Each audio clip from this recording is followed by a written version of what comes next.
It's a beautiful night in the hood. It's a beautiful night in the hood. Gonna be hanging out in the hood. Hi, welcome to Almost Cooperstown. I'm Mark. And this is Gordon, and we love talking about baseball. The regular season is over. The playoffs are on in 2021, and the same questions surround baseball about whether or not managers, players, and baseball executives in general go by the numbers too much. Mm-hmm. It was only a year ago in the final game of the World Series that Blake Snell was cruising along for then he was with the Tampa Bay Rays, and Kevin Cash removed him. The Dodgers got joyous in the dugout when they pulled Snell out, and sure enough, they came back and won because he felt that was enough for Snell, and he had seen it. He wasn't going by feel. He went by what he understood to be his limits. Now, and as a Met fan, I can sympathize with Kevin Cash because I remember 5-6 years ago in the World Series when a manager made the mistake by doing the opposite. When Terry Collins believed in Matt Harvey a little too long and left him in one inning more than he should have in that game. And it was a big mistake. Right. And of course, any one decision, it's super easy. Right. If you got the decision wrong, you look like an idiot. If you got it right, the other day in the, in the Yankee game, Aaron Judge scores the winning run sliding across the plate. If the guy aggressively, he got tagged out. I'm sorry, he got tagged out at home plate. He was out by 40 feet. He was out by, but if he doesn't make a perfect throw, the play doesn't happen. Was the third base coach an idiot for sending him? Yes, because he didn't need to make a perfect throw. He needed to make a throw that was somewhere within Yankee Stadium in the vicinity of it was a really good throw. I don't agree. Did you see how far away Judge was from home plate? It was a really good play. It was a great throw. Don't get me wrong. But if it had even been a bad throw, but the catcher could catch it, he would have been out. The argument, and I don't know why we're singling out this play, but the argument was because there was nobody out at the time. That's why it's a bad play. That's why. Then you had second and third, and nobody out. Instead of trying to score in there, that was the issue with the play. All I'm saying, it's especially bad because he wasn't even close to being safe. So you sent him for no reason. Had he scored,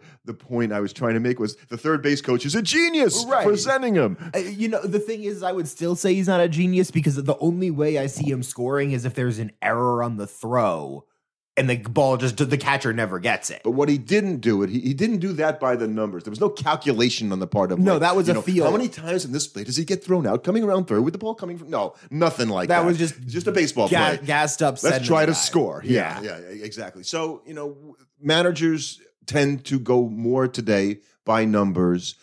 The old-time fans, I guess you put me into that category, but people like my age and me will say, yeah, there's too much. There should be more feel. I don't think that means that you go back to hunches, right? Because famously, guy would have a feeling, and he'd put a guy up in a situation independent because they didn't have the data of really what the production data might have been. We literally saw that in the documentary we watched about the 86 Mets where the Boston manager left in the guy because he wanted his guy to be in there. That was like the thing the managers used to do is being like, I just got a feeling about this. Right. I don't think we're going back to those days necessarily. But numbers can drive the decision to the point where you stop using your natural feel for this is an argument I'm making for the game, and you end up just sort of being almost robotic, I guess. Well, here's the issue. The issue is kind of twofold. One, for managers, it's ultimately much easier to fall back if you make the decision on the numbers and it doesn't work out because it's not your fault. The numbers just didn't work out. and also, we have to recognize as fans, one of the things I think we don't do a great job as fans is recognizing no matter how good a manager is, they're going to make a number of wrong decisions because it's impossible for anybody to get them all right. So even a fantastic manager is going to get X% of them wrong. So evaluating any one individual system for a manager probably isn't the most effective way. If we really want to measure managers' effectiveness, we need to be looking at their collective body of work and determining like, okay, how many times when this guy makes a mid-inning pitching change does it work out for him? I think you raise a good point because that's probably not the right way to even evaluate, and we don't want to get into. We should do a whole manager evaluation because there's so many more aspects of a manager's contribution to the team that go beyond whether he made the right pitching change or the pinch hitter or whatever it would be. Just getting the team not to hate everybody is a big accomplishment sometimes. When you're trying to bring a clubhouse together, that can be more important to a team's success, right, than any kind of on-the-field calls one way or the other. And ultimately, in baseball, that is a lot more part of it because, one, you have these guys playing every single day. So you as a manager have to have your finger on the pulse of a club because you're going to have guys that aren't necessarily part of your best starting nine regularly playing for you. Backups in baseball will start a number of games every single season, which you don't really see in like any of the other major sports barring injury. Mm-hmm. Yes, some basketball players might take off on the second night of a back-to-back, but like it happens more regularly in baseball. It happens every Sunday. Every week it's happening in baseball. So you as a manager have to have your finger on the pulse of the team a lot more and understand when a guy needs a blow. So when you're like, okay, you know what, I'm going to ride this guy right now. And so you have to make a lot more of those types of decisions, whereas the inverse is relatively little strategic decisions as a manager, if we're being honest, especially in terms of how the team operates. The only strategic decisions are what we usually judge managers on. Pitching changes and pinch hitters. Because that's really the only strategic things the manager... Left them in too long, took them out too soon. There's not. You don't really have set plays in baseball. You don't really not the same the guys. way. Well, he made a defensive substitution in the 8th inning, and he took out his best hitter because he wanted to have defense because they had a 3-run lead, and all of a sudden the team comes back and scores a bunch of runs. You don't have your good hitter up. Nobody's going to... You can't get killed. Nobody's going to ever judge you for that. So the only thing you can get judged on is specifically usually what you do with your bullpen. So it's tough with managers in that respect. And I think it's very difficult for fans to judge managerial decisions that aren't in a singular season. But I think the fans know we've become accustomed to looking at the way the manager handles pitching changes. That's probably where you see the manager's impact on a game and going by the numbers, right? Because that's what we're talking about here. So, he's the lefty coming up. He's going to go and get the lefty. And that was something that, we could speak about as Met fans. And that was one of the biggest knocks against Luis Rojas is he did not manage his bullpen particularly well. First year as a manager, second year, but that was something he was consistently criticized for because he would make weird decisions pretty regularly. Yeah. Where even as a fan, you're like, why are you leaving or bringing this guy in? He doesn't have Now, granted, it's tough for a guy like him when you have 3 guys in your bullpen that regularly implode for no reason at all. So I'm gonna bounce around a little bit because we read a great article from Jason Stark this week in The Athletic, and one of the things that I really centered on that got me was about the 3-batter rule. So we're talking about pitching changes, right? Okay, so the 3-batter rule, Stark writes, isn't working, and it made me smile because I hate this rule. Okay, I have been on this since it started. Going, you are taking a strategic aspect of the game that has been part of baseball since it started. You can change pitchers anytime you want until you don't have any more guys can throw. And you know what? I agreed with you, but then unfortunately God saw it fit to put Tony La Russa on this earth, and we've seen what he does when he's unrestricted with this, and nobody wants that. So Stark says, here's what we learned about the rule. He goes, it's a bust. It was supposed to make the game zip along, right? The idea was the game's going to go faster. Instead, the average time of a 9-inning game was the longest ever this season. Okay, that didn't work. He goes, it was supposed to reduce pitching changes. Well, that's the whole point, right? Instead, the number of relief pitchers per game, 3.4, is at an all-time high. It's not working. Now, granted, here's what I want to know. What was the average exit inning for starting pitchers this year? I don't have that data. Because I would bet that's way more likely the reason why this was the highest number of relievers this year rather than it being... Because think about the Mets, how many games they had started by Joe Nobody and his buddies backing him up. That happens to a lot of teams. But that's why there's so many relievers, not the 3-batter rule. That's independent. Well, what's interesting to me also, and I heard a little bit of this, is reading the comments by managers like Joe Girardi, who not necessarily my favorite, maybe it's because he manages the Phillies and he managed the Yankees. I'm not a huge Girardi fan, but good manager. It's my least favorite rule, and I'll continue to say that until one comes along that I like even less. It just changes the strategy of the game too much. And I think that's really right. No, it is, because it prompts you to mess with your because it has a lot of ripple effects. It prompts you to mess around with your lineups in weird ways because you're absolutely most benefited by having constant lefty righty switches throughout your entire lineup now, because you take the most advantage of the 3-batter rule that way. Correct. And managers have countered this also, I think, by going and getting pitchers quicker. If they don't have it, they're not letting them pitch 4 and 5 innings. They're getting them. So it took 800 pitchers, 846 this season to get through the season. Just for comparison's sake, 10 years ago, it was 642. Now, granted, it seemed like a zillion pitchers got hurt this year. Like 642 in 10 years to 846. 20 years ago was 560. We use 50% more pitchers in the major leagues. Do we have 50% more teams? No. We have maybe 2% more teams or 1%. Yeah, we've added a couple teams. So again, the numbers, I think, drive this from the standpoint of bailing out on a pitcher. We see it in the playoffs. Guy doesn't have it, going to get him in the second inning where you might have let him work through it years ago. I think teams are less willing to because you could score more easily now. Okay, a pitcher doesn't have it. You don't just sacrifice the game and leave the guy out there to rot so he gives up 9 runs over 6 innings. Teams just don't do that anymore. Right. They won't stand for that any longer, and particularly as you get into the postseason when runs are normally harder to come by for the most part. So let's talk about one of our favorite subjects, numbers wise, and that is the 3 true outcomes. Mm-hmm. Okay, so this year the 3 true outcome rate dropped a little bit from 2020 when it was the highest it ever was at 36%. It went down to 35.1%, the same as it was in 2019. Well, why is that? Well, maybe the taking away of the sticky stuff about halfway through the season, because batting averages, even though they were the lowest in 68, did rise in the second half of the season after they made the change. I mean, it was noticeable, the difference, especially for certain pitchers, what happened pre and post sticky stuff ban. And it's also noticeable that certain pitchers got injured when they didn't have the sticky stuff. And although we try to disconnect that, it just makes you wonder. It makes you wonder if that was somehow helping them in some way.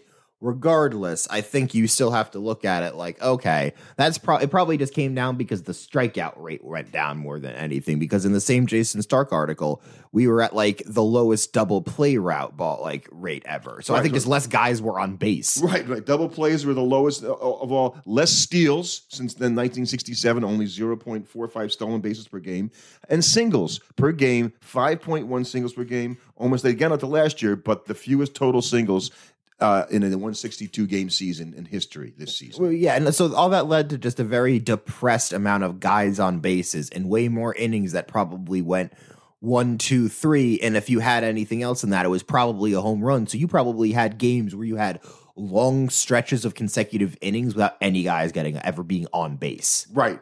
Well, they might have got on base. So let's talk about hit by pitch. In your opinion, so would there be more guys when guys are dominating on the mound that are getting hit by pitches, or fewer guys? I would expect the hit by pitches to spike this year, especially with the ban of the sticky stuff. Welcome to the first season in history with more than 2,000 hitters getting hit by a pitch. The total is a record, although the rate per game was slightly higher last year because they only played 60 games. I would love to see if the number of batters hit by pitches spiked after the sticky stuff ban.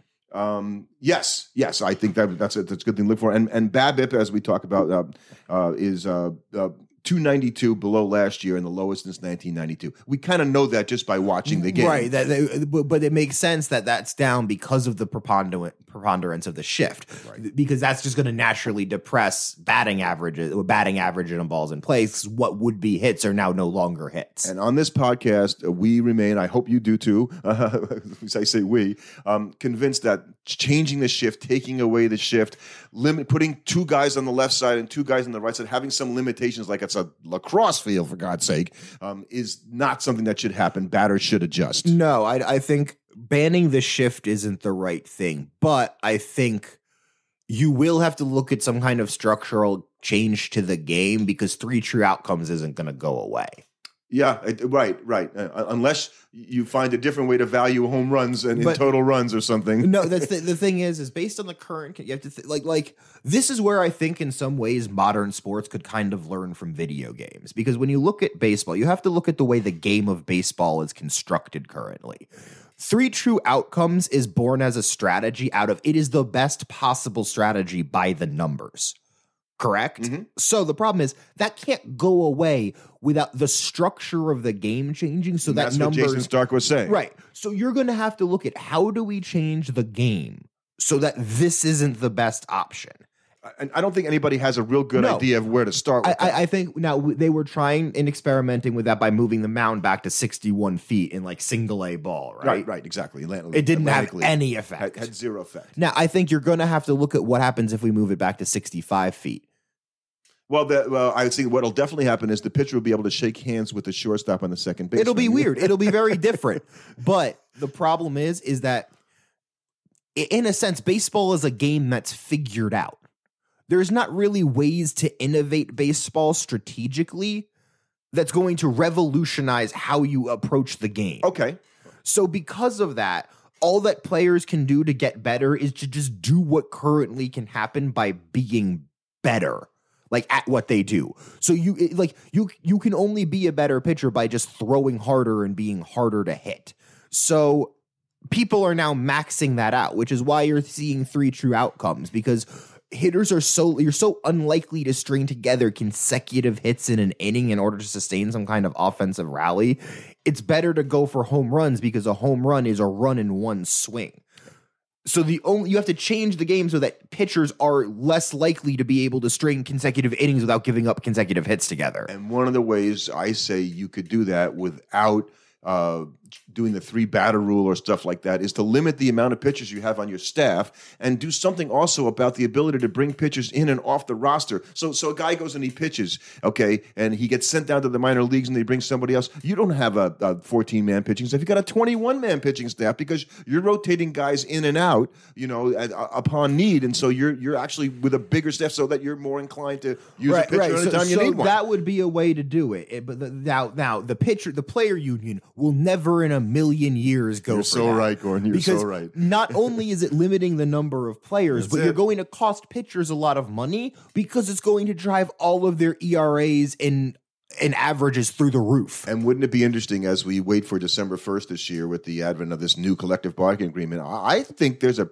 decent chance that there could be a lockout or something going on. I just don't think that the players and the owners are as close to making a deal, even though they both have a pretty good idea that this is a golden goose and we shouldn't kill this thing. Let's not go be stupid about it. But I do think things like the amount of people on a roster and all that, these are jobs, right? It's all about jobs. So in a sense, altering the game structurally is easier than messing with the format of the league itself. I think you got to find it. You just got to make a deal. Everybody would hopefully want to make the game better. And so the players certainly can't say, well, okay, we should have 50-man rosters. No, they're not saying that. No. And it's just the thing is that you're going to have, there's no way you're going to be, the problem is if you let's say you create some rule that, okay, now you're limited to the number of pitchers that you can have on your roster. Eventually, pitchers are just going to keep developing, and suddenly you're going to get guys capable of throwing this amount of load like this, and you're just right back to where you were. Now, unless the hitters are able to make an adjustment, and it gets harder and harder because guys are throwing so fast that you don't have time to make decisions. You don't have time. That's the thing, guys. You can't play it differently. You can't play this differently, which is why you basically it's become an arms race that the pitchers have won. So, one of the things also that I thought was interesting in Stark's column, at least for right now. Right, was that there were only 0.54 errors in the game. Okay, so not even a whole one error, in a game. And that you would think, great, the fielding's amazing at the major league level. You see plays that you've never seen, before. But the reason that is, Stark says, and I'm sure he's right, is the ball's never in play anymore. That's what the 3 true outcomes means. As I said, think about how many innings can regularly pass where if a guy is on first base, it's probably because he walked. And so you're not having a lot of plays in the field to be made. Like Jacob deGrom starts a game, throws 6 innings and strikes out 14 guys. 4 guys put the ball in play for the first 6 innings of the game. Right. And so do you think if we had robot umpires calling balls and strikes, there would be more or less bases on balls? Honestly, interestingly enough, seeing all of the umpire reports coming out this year, I don't think it would make that much of a difference. I tend to agree with you. I kind of am interested to see it, and they're testing this in some of the leagues. Seeing the average, major, it seemed like whenever I saw, because I'm always on Reddit, and I would see people posting like the chart graphs of the particularly good or the particularly bad umpire games. And outside of a couple real outlier games, that happens. I remember one umpire had like a 67% one game. Like he just had a terrible night. But most of like the bad ones were like in the 80s. But there has to be data that would say that more balls are called strikes by robot, or fewer balls are called strikes but the thing by you have to robot think is umpires. that within the context is how many of those missed calls changed the outcome of at bats. Well, if we had a slight rise in the rate of bases on balls, that would definitely change the game, right? In a big way. But that's or only, fewer strikeouts. That's only if those missed calls are occurring in at bats where they're out influencing the outcome being a walk or not. So what we're both saying is that trying to make a change is going to be difficult, but something needs to happen to stop what you're saying is this is never going to go away because there's no incentive for it to go away. Because of the way baseball is played, because it's not played in motion, strategy is not nearly as easy to develop for baseball because you're not, it's not like football or soccer or hockey or basketball where you can run a set play in nearly the same way. The game doesn't allow for that. So in a sense, it's much more approach based. And well, we figured out the approach. Statistically, the 3 true outcome approach is the best approach. Mm-hmm. And as long as the statistics uphold that as the best approach, there is zero reason for teams not to go with it. And so couldn't you see this happening, right? So let's say they do something crazy like I'm suggesting, and they make it a 13-man pitching staff or some limitation on how you can move guys back and forth. So now you're the manager, and you can't change pitchers quite as wantonly because you're going to run out of arms by Thursday if you're doing this on Sunday or Monday. And all of a sudden, you've got hitters that are taking advantage of more tired pitchers, pitchers that aren't able to do it. And there are a bunch of 15-9 games. So have we really improved the game? Right.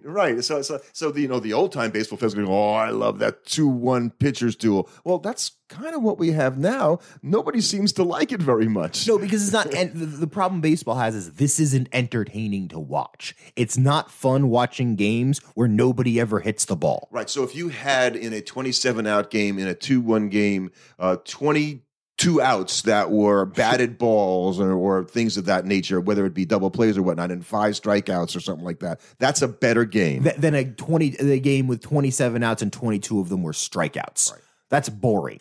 It's sorry. Like, is it fun watching a great pitcher do that every once in a while? Yes. Well, it's more fun watching one pitcher strike out 15 guys than 5 pitchers strike out 3 guys each. Yes, exactly. So I think, that it's a question of, you're getting the same outcome, except that it isn't really as interesting for a fan because that we talked about in a prior podcast. Didn't you want to see Bob Gibson go out for the 9th inning and finish the game? Well, you did that in 1967. In 2021, he's coming out of the game. He's throwing his 105 pitches, and we're gonna go bring in the guy behind him that also throws 101 miles an hour. Well, and that's a great point, right? Because I think we said it on a prior podcast. We call them middle relievers. There are no middle relievers anymore. Middle reliever, and it's probably something that's a little bit lost on the younger generation. Is middle reliever used to be a bit of almost a derogative term. Yes, a pejorative. Yeah, pejorative. You're a middle reliever, mop up guy. Guy. Now you're just a relief pitcher. And especially as there's not really closers anymore, as guys are being more and more just deployed in the highest leverage situation. You're in the major leagues. Chances are you throw 95. Yeah. You have other pitches in your arsenal, or else you wouldn't be in the major leagues. It's not like there's not like the one guy in the back of the bullpen that's really scary, and then a bunch of fat guys named Joe that would come in and mop up when you needed him to. Right. It almost seems impossible that the numbers would support bringing up a changeup pitcher and have him be a relief pitcher now. You can't do that. John Franco has 400 saves in the major leagues and threw a changeup as his primary pitch. Today, it's all about power, and I don't know any closers that don't. No, I don't know any closers. There's a starter that does. There's a couple of starters. Yeah, that can happen. The starter side, you get a knuckleball guy, you get an off Kyle Hendricks, right? yes, an off pace pitcher who's just is very, very good at placing the ball where they want to. So, but the numbers sort of drive like we don't want our closer to be that. And frankly, when Franco pitched for the Mets, it was nerve wracking that you had a guy who couldn't blow him away with a fast fastball. But that's how we were trained to think. It should only be about how effective he was. But it didn't feel good watching it. No, because you always knew he was God. If he just throws one bad changeup, this is all done. Whereas if the guy is throwing 98, you're like, well, even if he throws a fat fastball, the guy might not hit it. How many times have you seen that? He missed his pitch because he didn't swing at it. Yeah. Like, oh, that was a great fastball, but whoops, it was just too fast. He couldn't adjust. So I think baseball's in a tricky situation because I don't know how you fix the systemic problems that it has. Because I do understand fan complaints of that it is a boring game. When you watch a game where guys don't put the ball in play for 4 innings in a row, that's boring. Yeah. Yeah, sure, there might be 2 home runs in that stretch, but you're not seeing anything happen in the meantime. So I guess if you're going to have these 3 true outcome games, one of the things that they did is they're trying a pitch clock, and that's actually been successful in shortening the game. So it's going to be a big adjustment. You have to start it pretty early for pitchers to get used to. I don't know if it's 15 or 20 seconds. 15 seconds is pretty quick between pitches. Right. But I think honestly, it's probably better because some people just take so long. But the idea that you would do that make the game so if you've got a 3 true outcome game, if it takes place in 2 hours and 35 minutes, it's a little easier to take. It's a little right? more tolerable. If Right. it's 3 hours and 15 That's minutes, the it's problem. not as good. That's the problem. And this was the year of the longest game times ever. Right. So, and I just wanted to cover one more thing about hunches and things of that nature. So, can you get away as a manager now, or I'll talk about a hitter in a second, making a decision in the game that goes against what the metrics would say and not have to explain yourself? No, you're always going to have to explain yourself. Now, you might have to explain yourself by being like, you know what? The guy's just been hot in practice all week. He's been playing great. It just felt like the right time to use him. Yeah, you're going to get killed by your fans. Yeah, you know what? You're right. There's no way around it. You can't just say, look, I made the decision. This is what I felt at the time, and I knew what the numbers were, and I decided I didn't want to do that. You can't do that. Unless the guy, and you can only do that if the switch you're making, it's that like the number, like you would have people making that choice already. So like, let's say you've had remember that streak where Chris Drury was 11 for 11 on pinch hit attempts during the season for the Mets? Brandon Drury. Sorry. Yeah. Chris Drury was the hockey player. Brandon Drury was every single time he came up, he was hitting 800 one. Right. So if there was an end of a game and there was a lefty on the mound and Brandon Drury is in the pinch hitting availability. I remember this happened, yeah. Do you still put him up there even if the numbers don't support putting a lefty up there? So I think what happens is, let's say you pull that trigger, Met fans might be like, oh, well, the numbers didn't support it, but I at least understand why you made that decision. They would probably get it, but that's probably the only way you're getting away with something like that. To be able to do that. So on the hitter's side, I was going to say, so a guy like Conforto on the Mets this year said that he ended up becoming too passive because he was trying to not strike out so much, so he was trying to wait for his pitch and all that, and then he ended up having a very poor year, and that he needed to forget about all the numbers and the things that he was trying to put into his thought and just go back to hitting, sort of a natural hitter, and just feel it and go and get to and swing at the ball. And so the numbers screwed him up in his opinion to a certain degree. Yeah. Or he just had a bad year. Yeah, which is more likely. Oh, it was actually this other thing that made me unable to hit the baseball. But don't worry, I'll totally start hitting the baseball now. Well, and I guess I did a bad job of making the point of all the hitters sort of have an idea of what their splits are against a particular pitcher and how they handle this guy and how he's pitched them in the past. Right, so there's not something unique to Michael Conforto here. The way I look at it is okay, I get what you're saying, Mike, but you still got to hit the baseball. You're supposed to hit the baseball and hit it well. You thinking about it, I'm trying not to strike out. Now, that I could see being a team approach thing, where if the hitting coach was constantly preaching, don't strike out, and then you're thinking that at the plate, that might be affecting you. Right. You just want to go up there trying to hit. That makes sense. But trying to say that's the reason I didn't hit well, So the last thing I thought was interesting in this year's playoffs, the 2 highest seeded teams in each league this year, that would be the Rays and the Giants. Fangraphs predicted their likelihood to reach the World Series.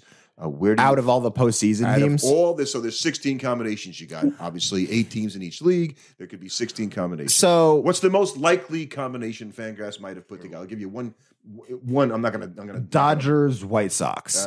Red Sox. It was Dodgers, Red Sox. Okay, Dodgers, Red Sox. Okay, but that's White Sox. Actually, I like your White Sox pick better than Red Sox. Right. So here would be my guess. I don't remember which one of these teams, but I do remember that Fangraphs, for whatever reason, their data doesn't particularly like one of the Giants or the Rays. So I'm going to guess they're last. Really? I was going to guess not bottom 4. Last.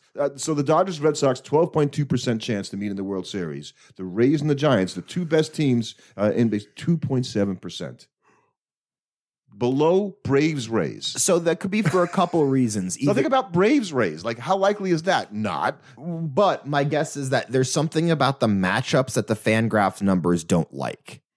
Right. It's less about those two teams and what would happen if they played each other in the World Series, and more that it's unlikely for them to beat the teams in front of them to get to the World Series. I just think any fan that's watched this season would look at that and think, that's crazy. There's just no way that both the Giants and the Rays would have the least likely chance of even, getting out of their league. And that's one of those things, like when we talked to Sean Foreman, who was saying that sometimes like the numbers just like somebody and we don't really know why. Like, now, he didn't say it exactly in that fashion. Your point is well taken. But he's like, sometimes there's like usually one guy in a season for whatever reason that the numbers just like jump out and really like, or sometimes they don't like.